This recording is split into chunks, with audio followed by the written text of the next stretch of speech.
Taigi sveiki visi, pradėsim šiandien analizuoti klausimą, kas laukia jūsų ateinančią savaitę. Pasirinksite vieną iš 3 variantų, 1, 2 ar 3.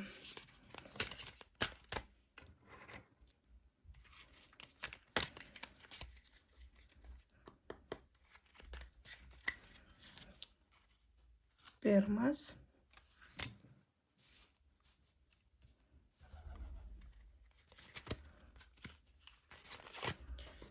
Antras variantas ir 3 variantas. Gerai, žiūrim. Kas laukia 1 varianto ateinančią savaitę? Pirmas variantas. Teks savo nuomonę ginti ir ginant savo nuomonę gali būti taip, kad tiesiog kantrybė trūks ir išeisit iš šitos situacijos. Toliau. Kortus nurodo ateinančią savaitę 1 variantui, tai imti viską kuo lengviau, neimti visko už rimtą ir už gryną pinigą. Ir tada kortus nurodo, kad galit gauti pasiūlymų.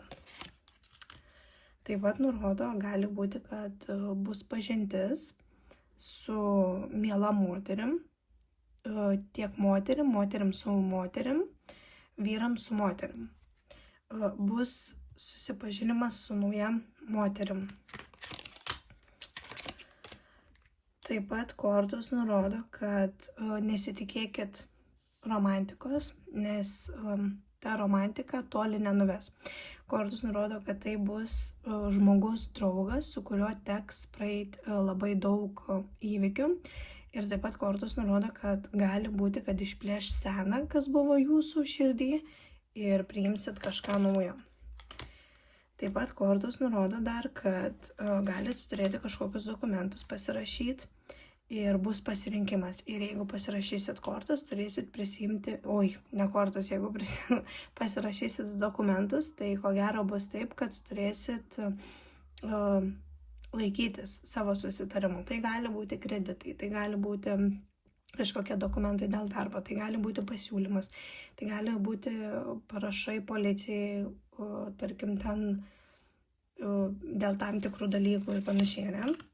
Taip pat kortus nurodo, kad bus ateinančią savaitę geri santykiai. Tai gali būti su mama arba su ženklės ženklo atstovu. Ir taip pat kortus nurodo, kad nereiktų bijoti sverti santykių, nereiktų vengti savo nuomonės. Būtent su moters tipo, kurio ženklas yra jautis, ožiaragis arba mergelė. Taip pat kortus nurodo dar tokį dalyką, kad neprisimkit labai daug atsakomybių, nes bus sunku jas atstovėti. Toliau žiūrim.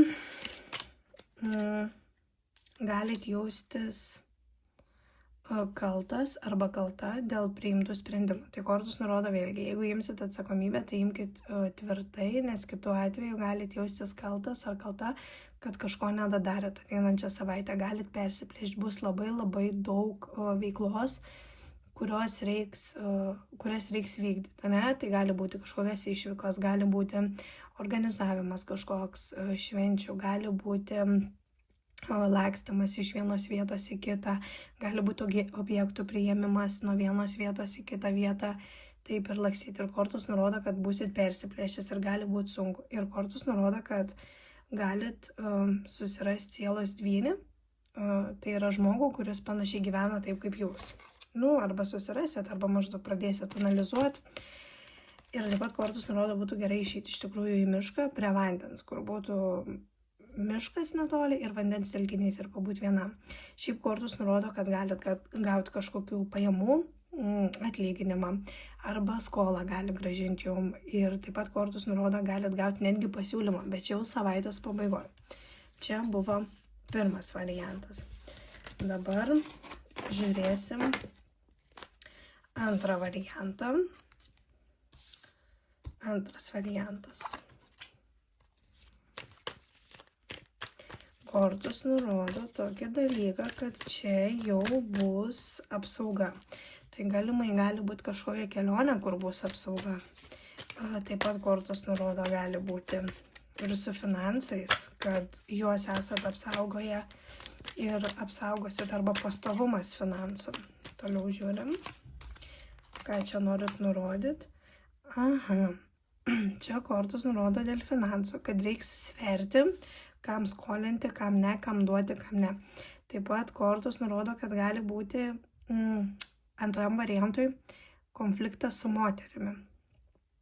Jeigu tai bus vyras, tai gali būti su jo moterimi, kuri gali būti žemo ūgio ir labai tokia, sakyčiau, užsispyrus. O moterim tai gali būti, kad sakys savo nuomonę vyrui, dėl ko gali vykti kivirčai. Bet vyras, ta prasme, nesileis. Taip pat kortos nurodo, kaip ir minėjau, su finansais, kad reiks paplanuoti finansus.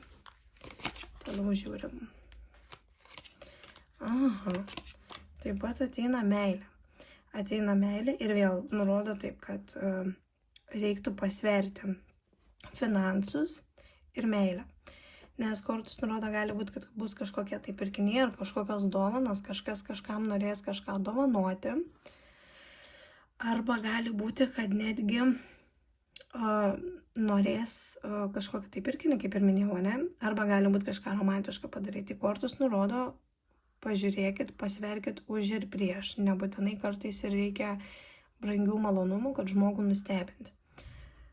Gali taip pat būti ateinančią savaitę nuo pirmadienius iki sekmadienius šventė žmonėm, kurie pasirinko antrą variantą, ir gali būti gimtadieniui dovana. Tai kortos nurodo, kad dovaną reiktų apskaičiuoti, kad nebūtų labai brangi.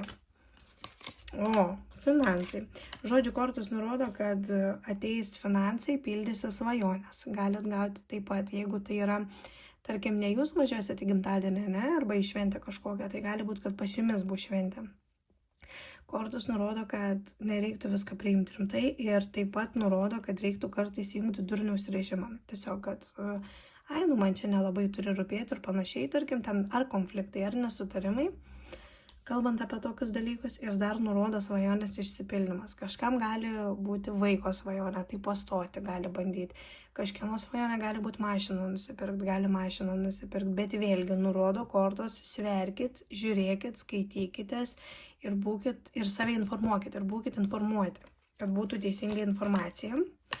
Ir taip pat kortos rodo, nebijokit nutraukti senų santykių, kad ir kaip beskaudėtų, nes ateinančią savaitę antram variantui gali būti, kad santykiai bus labai pablogėję ir gali planuoti skirtis. Jeigu jūs nesiskirsit, tai tiesiog sudaužytą puodelį teks klijuoti iš naujo ir vėl pilti vandenį ten. O sudaužytas puodelis vandens, kaip žinom, nelaiko, kad ir suklijuotas bus, ne?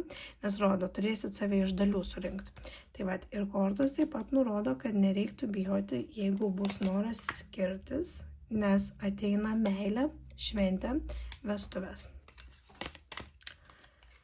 Ir taip pat kortos nurodo, nereiktų pasinerti žalingus įpročius. Žalingi įpročiai, tai psichotropinės medžiagos, alkoholis, piktažodžiavimas, pirkinių, neplanuotų pirkinių pirkimas ir panašiai.